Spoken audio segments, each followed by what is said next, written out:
انہوں نے سوچا کہ یہ سب صرف کہانیاں ہیں اور اصل میں ایسا کچھ نہیں ہوتا۔ رات کے اندھیرے میں، چاندنی رات میں، وہ تینوں دوست نکل پڑے محل کی طرف۔ جب وہ محل کے اندر داخل ہوئے تو دروازہ خود بخود کھل گیا۔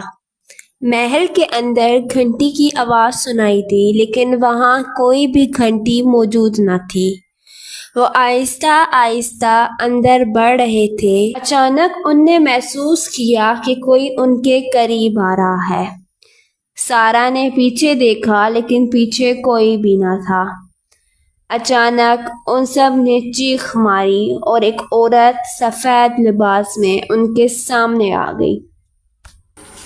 عورت نے دھیمی آواز میں کہا، مجھے یہاں سے نکلنے دو ورنہ تم بھی اس محل کا حصہ بن جاؤ گے۔